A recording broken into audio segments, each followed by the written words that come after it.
Welcome to the Dragon's Library, your source for games, movies, shows, and more.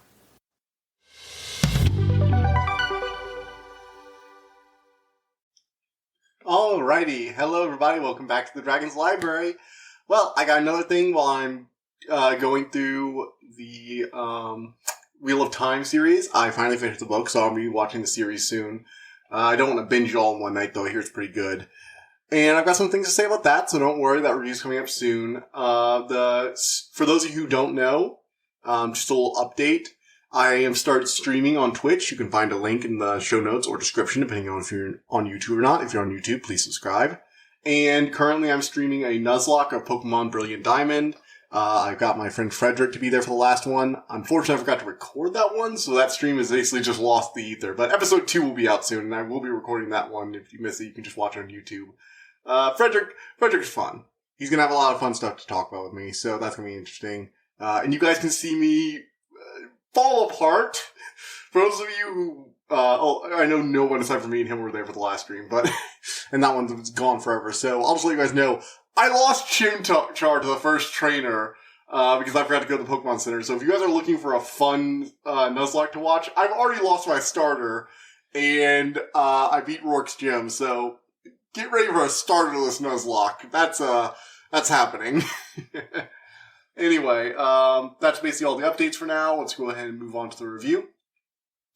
So today we're going to be talking about Six of Crows. This is part of the Grishaverse. For those of you who don't know, this is a series of books. One trilogy and 2 duologies. A duology is 2 books, for those of you who don't know. And they're all written by Leigh Bardugo? Yeah, Bardugo. She's a pretty good writer. Like her a lot. Her stuff is good. Her first series, the story of what was her name? Alina Starkov. She's alright. I liked it. She was a fun enough protagonist. I thought she really grew over the series, came into her own. But she's, well, okay, I'm not gonna spoil it for anyone who hasn't seen that series, and it's not really important. I might get into it in the spoiler section of this, but I'll let you know when I get to that. I've already reviewed Shadow and Bone, told you what I thought about it. I think Mal was a very boring love interest. Six of Crows is sort of a sequel series. It takes place in the immediate aftermath of the 3rd books and follows a whole new cast of characters in a whole new setting.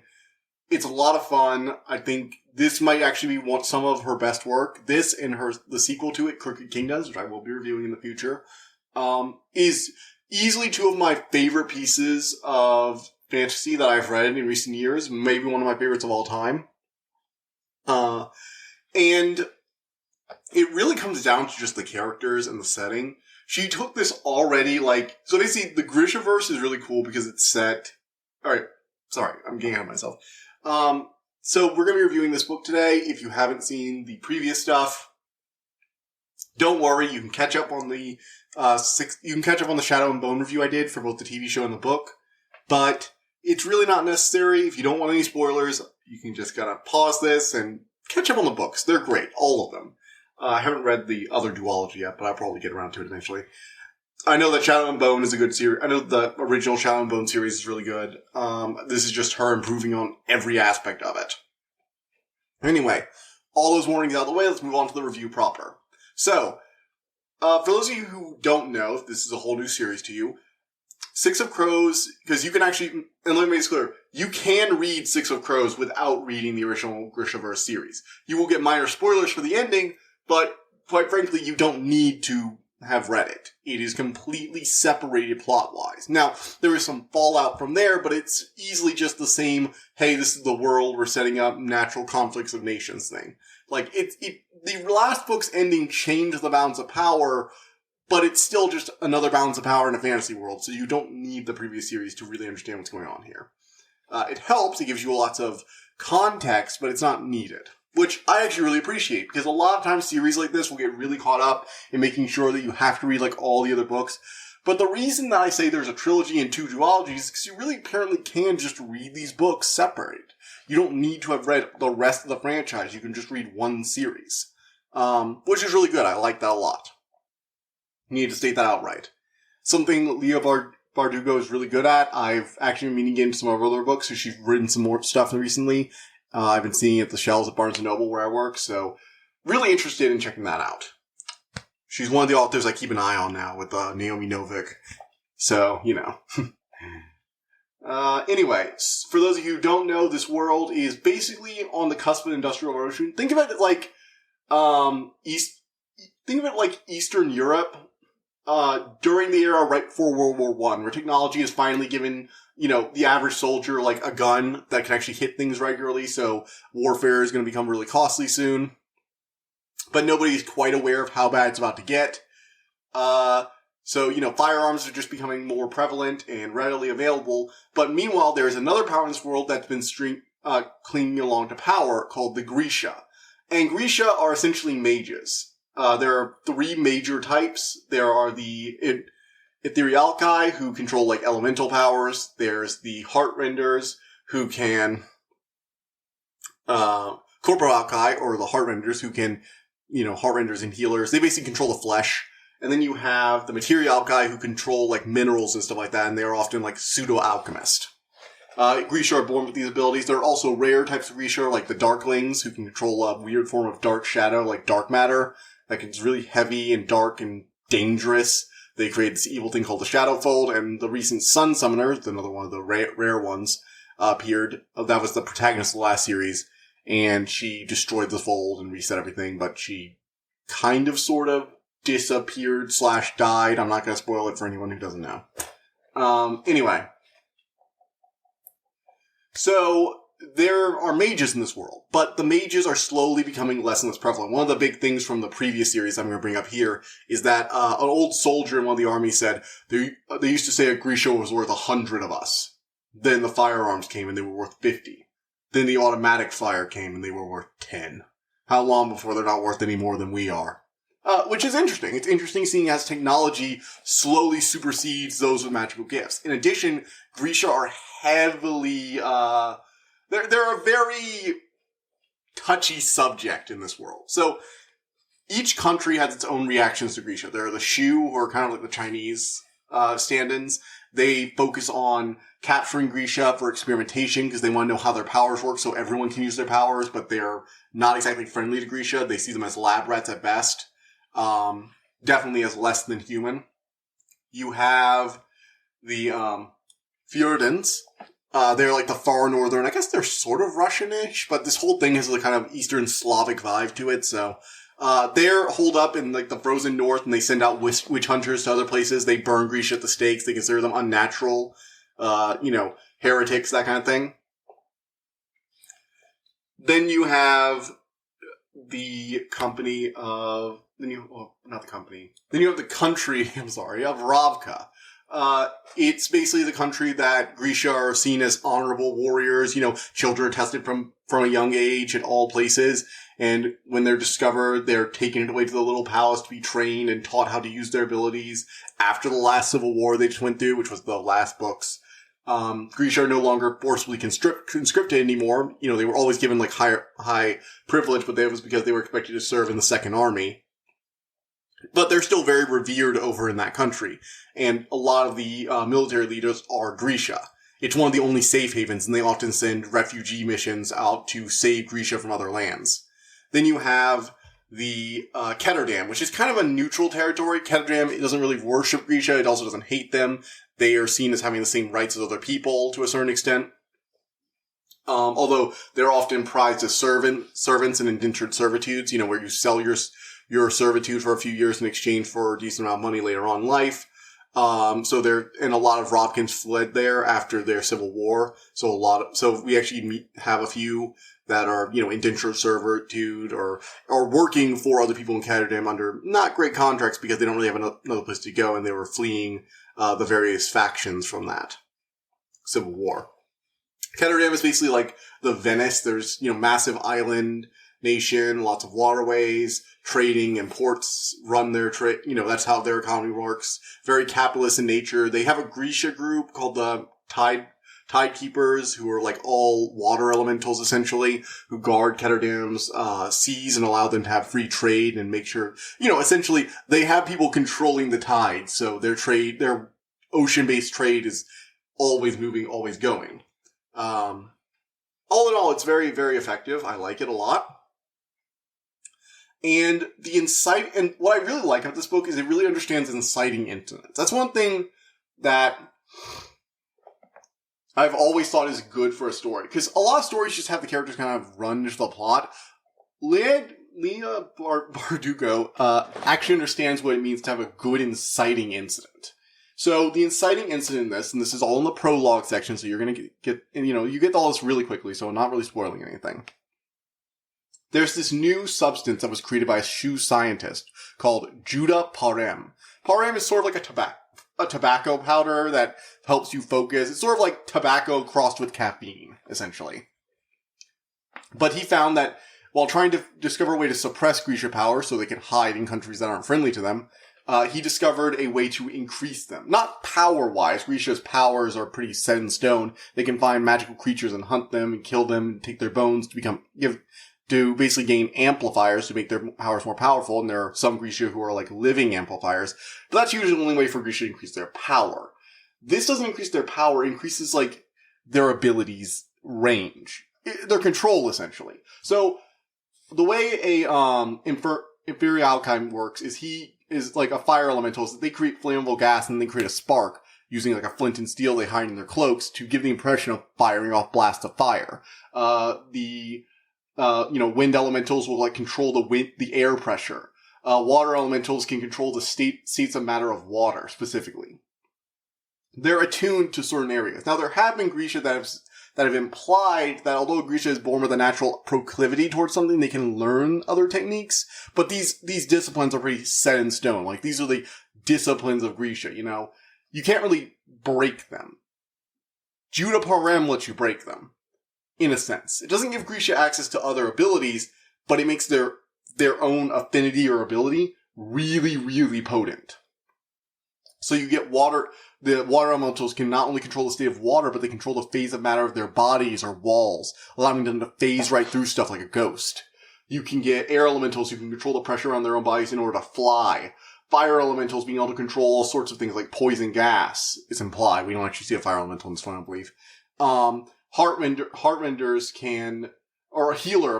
can literally control the inner workings of the mind on such a level. It's like they are aware of every atom around them and are able to manipulate with their ability with such precision they could never have done before. Like, messing with a person's mind for a healer is something they just couldn't do. Until they were literally aware of every atom firing through them and could practically see it. Now, of course, I bet you're wondering, that sounds like it's a really useful thing. I bet everyone started using it. Yeah, see, there's also a downside. It's a highly addictive and destructive drug. The Grisha, basically, it makes a Grisha semi-omniscient when their affinity is concerned. And as you can imagine, being dragged back down to normal perception is not good for them. The drug is super addictive and super damaging to a Grisha's psyche and physical body. Over time, they literally waste away unless they're given a constant drip feed of it. And even if they're constantly given the drug, they'll eventually turn to a sobbing wreck willing to literally sell out their own friends and family for another second of it. It essentially turns them into slaves to whoever controls it, and over time they just slowly waste away until their bodies give out, because their powers were never meant to be used like that. They were never meant to handle that level of control. Now, this is terrifying on basically every level. Every nation both wants this and wants no one else to have it. For those nations friendly to Grisha, it gives Grisha an immense amount of power, but it also essentially turns them into slaves.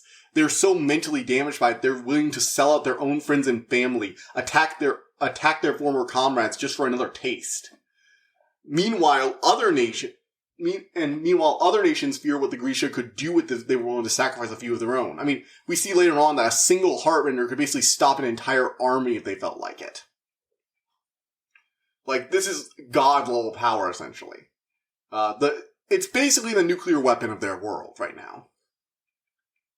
In addition, there are places like the Shu who would see it as a way to unlock further Grisha powers, but again, still scared of what it could do.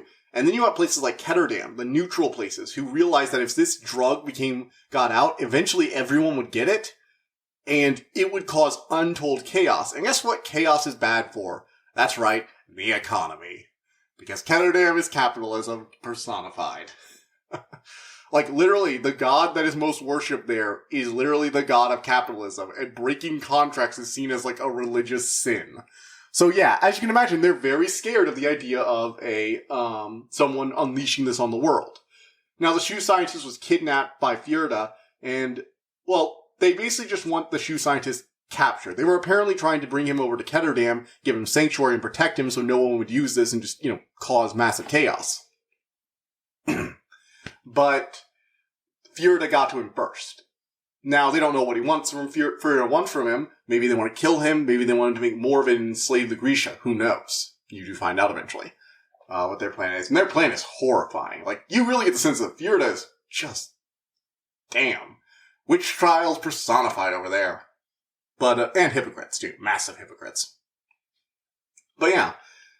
And meanwhile, so one of the members of the Merchant Council hires Kaz Brecker, a criminal prodigy, like, one of the best thieves ever. He basically essentially runs this gang who rose to prominence due to his leadership called the Dregs. He's not the official leader, but the other leader is basically always in his room, never doing anything, and Kaz essentially took over for him.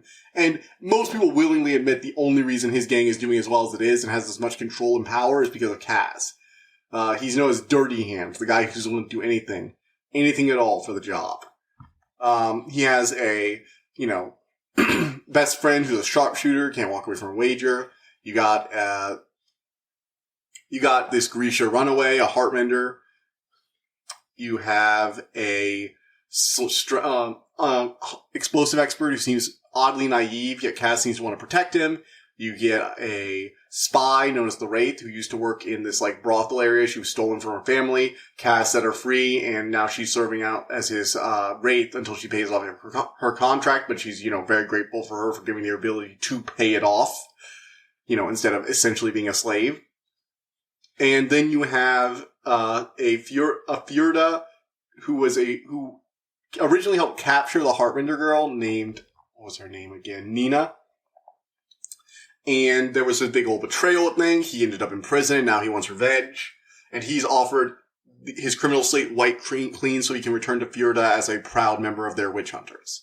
And all of them are being brought on to do the impossible, to storm Fjorda's impenetrable fortress, the White Palace, and rescue the shoe scientist. Bring him back and assure Judah Parim never gets out to the world.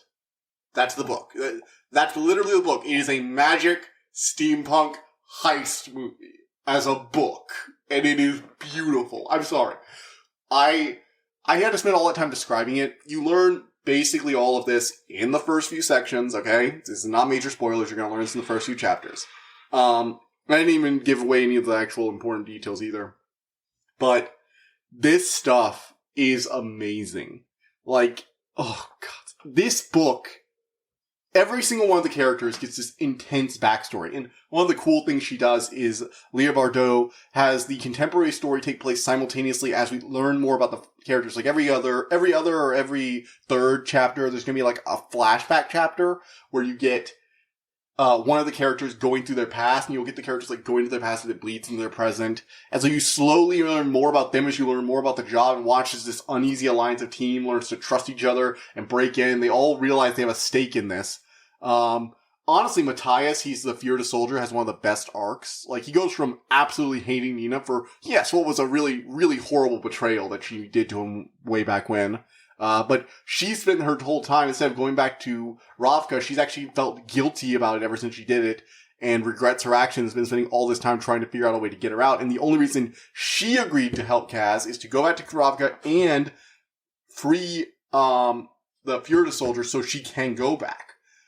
And their dynamic is very much this hatred that led to a horrible situation where they had to understand each other to escape. They trusted each other. Then Nina betrayed him, and everything fell apart, and now they have to figure out how to at least be able to finish this mission so that he can be okay, she can be okay, and they can go their separate ways. And they make it very clear they don't want to see each other again because they hate each other a little bit for what all happened. But they also kind of fell in love a little bit, and it hurts because... I'm not going to get into that. I'll get into there in the spoiler. But their relationship is really interesting, and I really like the messiness of it. It's just fantastic. Meanwhile, you have Inej, Jesper, and Kaz, who are great, and you have Wyland, who's like the little wide-eyed, doughy kid, who's so obviously privileged. It's, beautiful. He's fun. I actually really like Wyland, especially when you find out later on, like, what exactly happened to him. You don't find out about Wyland's thing until the very end, so I'm not going to talk about that much until spoilers, but it's actually really cool. He has a lot more going on with the hood than you originally think. Anyway, breaking into the White Palace is this massive undertaking, and it's so interesting the way it adapts. The twists and turns throughout the heist are just so much fun. Love it. Absolutely love it. And that's one of the things I really have to praise this book for before I get into the spoiler section, is that Leigh Bardugo took what I liked about Shadow and Bone, the cool settings, some interesting character ideas, and she basically said, what if all that, but we cut out the whiny boyfriend, the love interest, and make split the main character across a few different characters, make him a bit more interesting, get a few more different perspectives on the world, not so much focusing on the soul of Ravka, but just, this team trying to figure out what to do once they caught in this mission that has wider ramifications, figure out what their place in it is. Fun fact, in the Shadow and Bone TV show, we actually got to see Kaz Brecker, Jasper, and Inej going in and trying to steal, Alina Starkov away in this, it wasn't a part of the book or anything, and they appeared for the final battle for season 1, and it was kind of like a fun cameo thing. It's it doesn't affect the plot that much. Basically, everything's still going on board. The only difference is they've actually met Alina Starkov, which could actually have some interesting repercussion when they finally decide to do a Six of Crows show. And OMG, the guy they have to play Kaz, Jasper, and Inej just makes me want a freaking Six of Crows show so much. I need a Six of Crows show. I'm sorry. I need to say that again. I need Six of Crows to be a TV show with those actors, because those actors nailed their parts. Sorry, I had to geek out about that because I loved it. Anyway, back to the actual book and not that TV show. I'm hoping it's a second season. Please give it a second season. Netflix, you're good at this. You're good at this. Give it a second season. Anyway. That's basically it. Leigh Bardugo just got better at writing, had more interesting characters, and expanded on the world she already did. I highly recommend this to anyone who's a fan of steampunk, fantasy, or just good fiction in general. These are all well thought out characters that deserve a thorough reading. So yeah. Alright guys, we're moving on to the spoiler section. If you don't want to hear spoilers, you know the drill. Get out, and come back later once you've read it. Please read this though, seriously. Go ahead. Do it.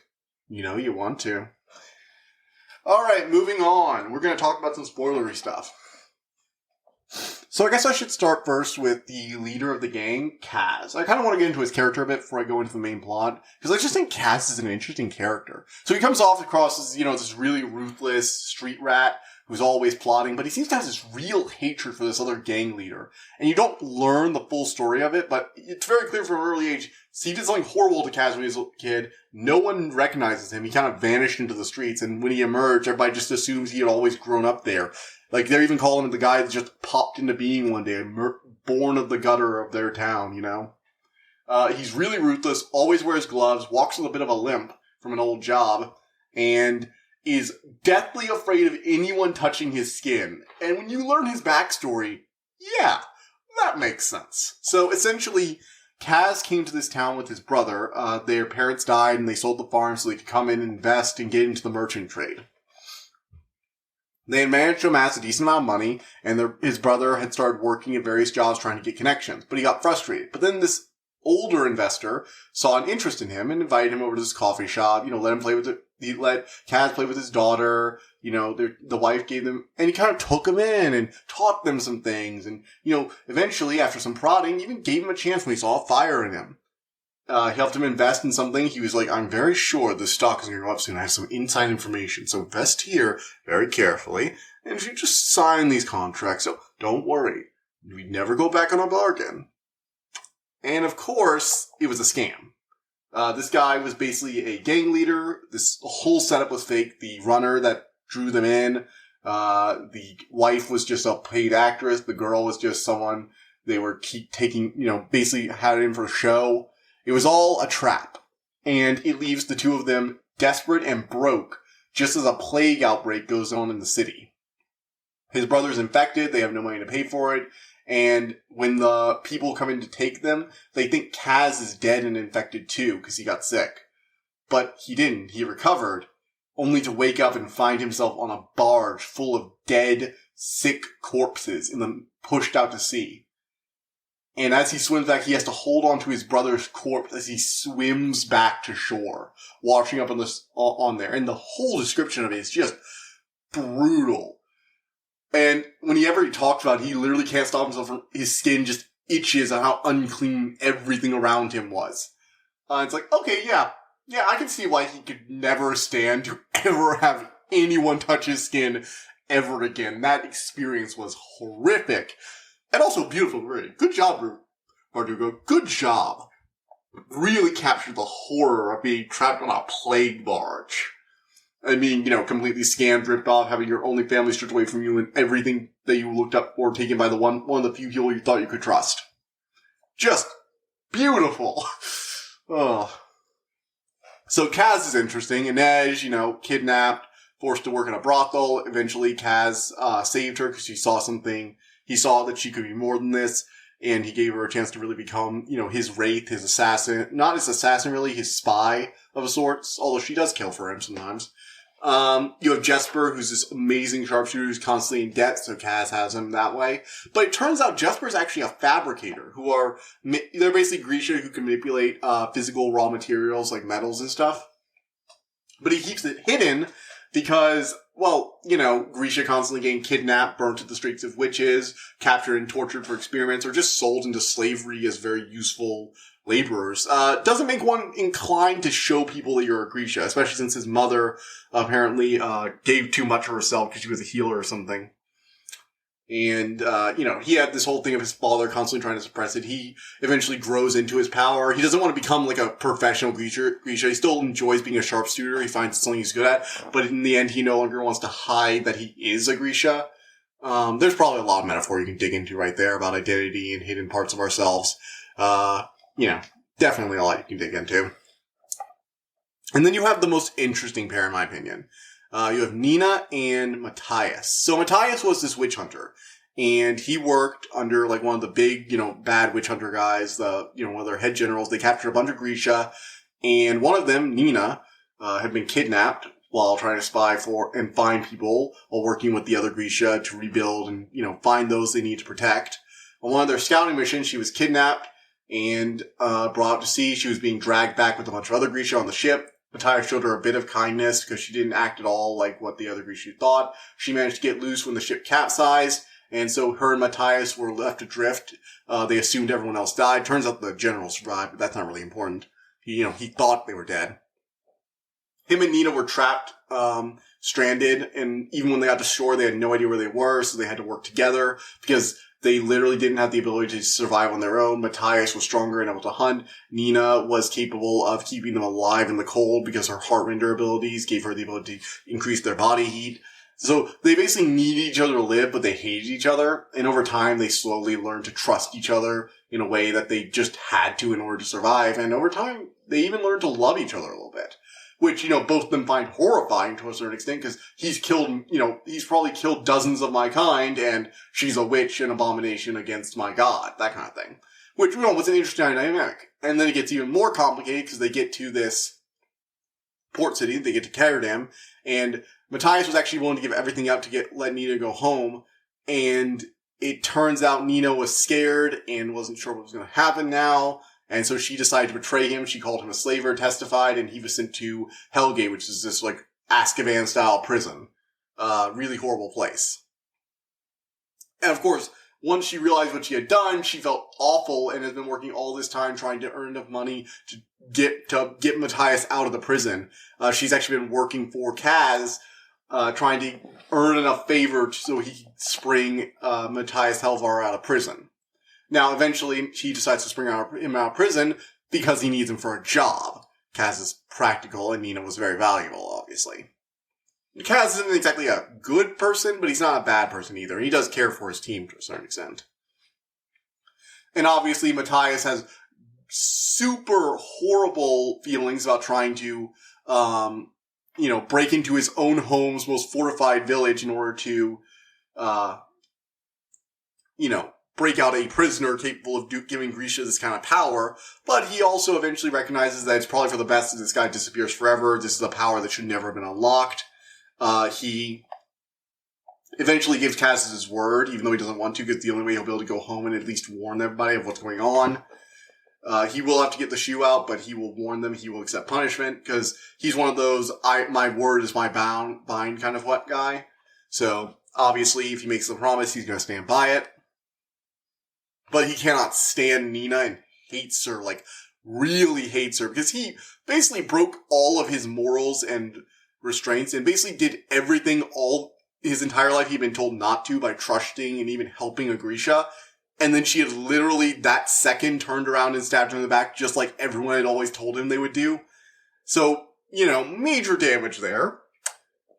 After all of it, it's just, a lot of broken people trying to go on this job because the money that everyone wants the money for different things. Helvar wants the pardon, so he won't have the name Slaver attached to him ever again. His record will be wiped clean. He can go back to Fjorda head held high and rejoin and try and atone for what he's going to do by breaking into the Ice Palace. Nina can stop worrying that Matthias is in prison and go home to Ravka with the money to buy a fare back. Jesper can finally pay off his debts. Inaj will pay off her servitude to the Dregs, specifically to their boss who bought it under Kaz's recommendation. And Wylan is there for a very different reason. See, Wylan wanted to join the job because he's actually the son of the guy who did this. And I'm going to get more to him later, because when you learn the whole story behind it, it's actually very interesting and kind of tragic. But they all basically have their own reasons why this was the thing that wiped them clean. Kaz, to him, the money, and it's a lot of money for every single one of them, will be enough to finally get revenge on the guy. He'll have enough money to raise up essentially whatever forces he needs to get permanent revenge on this guy. The one who screwed him over. Jan van Eck.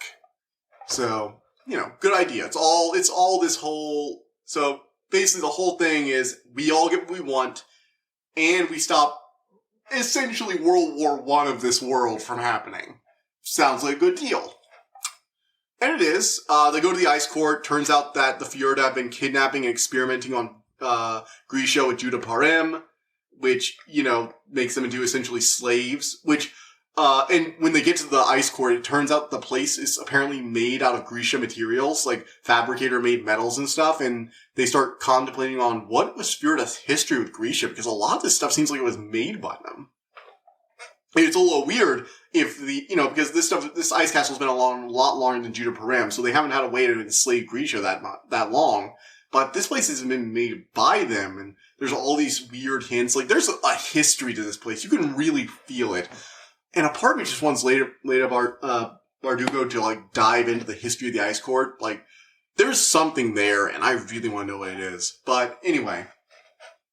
They get to the scientist only to find out that the scientist himself is dead, and it's actually his son they have kidnapped, who is actually an Infernial guy. He's a firebender, essentially, or they create the flammable gas and blow it up. He's been keeping it hidden for years, though. His father was also Grisha, and the reason he had been working was a way to hide them from the Shu and the Fjordans. Judah Parim was supposed to actually suppress Grisha abilities while taken, make it impossible for them to pull it out. So, when Grisha comes into contact with an amplifier, their powers burst out of them unexpectedly. So amplifiers, especially living ones and other methods, can be used to identify Grisha. He was trying to invent something that would suppress their powers enough that amplifiers wouldn't be able to draw it out. Which is theoretically possible. Alina Starkov kept her power hidden, so technically something that could instill that effect might be possible. Unfortunately, his research accidentally produced Judah Parim, and the Shu immediately saw the value of it. But he died, and the only one who knows how to make it is his son. Sort of. He only has a little bit of it left from what his father made, and that's what we've been giving to the Fjordans. But he could theoretically maybe make it. Unfortunately, Matthias has to do this double cross thing, or the double triple cross thing, where he pretends that he's gone back over to the other side, captures Nina, and then he turns on his commander. Because Because Matthias is having some really, really hard feelings about all this. See, he was raised to believe that Grisha were evil, and they were doing a good thing by keeping them suppressed and killing them to prevent the common folk from being hurt. But now he's seeing his mentor and his fellow friends and family wanting to basically essentially enslave them. Matthias even, tries to downplay the atrocities. We don't burn Grisha anymore. These must have been rogue ones. We give all Grisha a trial, a chance to recant, and then we put them down mercifully. We are not like you savages. But, it's very clear when they go into Fjordan, they find this one, Grisha who had apparently been burned at the stake. And Matthias is like, we don't do this anymore. There hasn't been a public fire for years, decades. We stopped this savagery. It's like he has honor of sorts. And when he realizes that his own home doesn't have that same honor, not really, they just pretend to, when he sees how quickly the general, the one who'd taken him in and taught him everything, is so willing to take the people he had considered evil and talked about how it was a mercy to put them out of their misery, and basically turn them into husks dependent on some drug for just another hit and use them to kill their own kind, he sees it as a step too far and a lot of hypocrisy. Grisha powers were unnatural, so you using them is just as unnatural as a Grisha using them. And he starts to realize that a lot of what he had been taught was just not correct at all. There's a lot baked into Matthias. And he doesn't really get out of his sense that Grisha powers are a bit dangerous, but he starts to attribute it more to the user and less to the power itself. And of course, Nina has to make a big sacrifice at the end. See, they managed to get out of the White Palace, but the whole country's alerted. The ports are blocked off, and they finally come face to face with the entire Fjordan army. The entire place is just loaded. There's no way they can get out. But they have a little bit of Judah Parim left. So Nina decides to take some. Now, technically, it's possible, rare, but possible that a Grisha could theoretically not fall into the addiction or could recover from it if they only take one dose. But even then, it's really rare. And it could outright kill her, possibly. The things it does to Grisha, they start begging for it. Just a little more, even though they know it's killing them. She takes it and uses it to literally knock out the entire army. It is the badass holy shit move. But obviously she's stricken with massive addiction problems immediately after, and it carries on to the next book in some very interesting ways. And Matthias has to watch as the person he, fell in love with, was betrayed by, learned to hate, and then learned to love again, and finally made relationship with, is broken by this drug, and has just started, on the way back, she starts talking about how she's, convinced they're all hiding it from her. They're hiding it from her. It has to be around here somewhere. And Matthias, please just give me a little bit more. Just give me a little bit more. And he has to remember that he promised her that he wouldn't, no matter what she did. And he starts screaming at her, taunting her, and he knows it's not her. It's just a really, heartbreaking thing. It's wow, this is uncharacteristic. Well, okay, for the Grishaverse, this is depression, very, very odd brand for depression. This series has never been shy of pulling punches. But yeah, it is just a very heartbreaking scene. And then they find out about Wylan. See, Wylan reveals that his father is probably going to betray them. And, of course, Kaz is yeah, I already knew that. I'm not stupid. But what is revealed is, Wylan was revealed early on to be John Van X, the merchant. It's revealed to be his son. Now, Wylan had run away from home for some reason, and his father was sending him letters about, oh, son, will you please just come home? I would do anything to see you home. So Kaz thinks that, Van Eck cares about him, that he's, his treasured son. Well, it turns out those notes were basically just a giant middle finger. Wylan, it's revealed, is very intelligent. He's an explosive and chemical expert, and turns out to be a very good engineer, very knowledgeable as a person, but he has a major flaw. He can't read. It's implied that he has some form of dyslexia, but this is steampunk, but pre-World War I, so they don't really know what it is. He's called lazy and stupid and broken by his father. And his father has apparently been sending him those notes, knowing he can't read them. So the whole, please someone, you just come home. If you can read this, please come home. That's the point, is unless you can read this note, I don't want you anywhere near my house. And obviously Van Eck would be happy to just wipe Wylan away and get rid of this stain to his honor. And Wily has come to Treasure Castle. He warns him about this.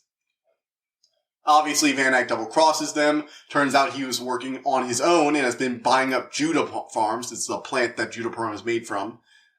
In preparation for actually unleashing it. He's going to start selling it to the highest bidder, and owning the only sources, he'll have complete control over it. He'll basically become the most powerful person in the world, or at the very least the richest, which that's all Carradine people seem to care about, so, you know. But they manage to escape, and Van Eyck turns the entire city on them, saying they've kidnapped his son, and cut credits, they're all, on the run.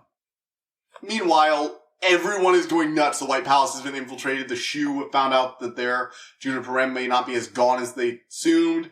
The Grisha of Ravka are worried about what Judah Param is going to be doing to the people. They've already run into some of them and seen the effects, and they're trying to evacuate. But the next book, the entire city of Carradine goes nuts. Everything's going on. It looks like the world's about to start crashing into, essentially World War I.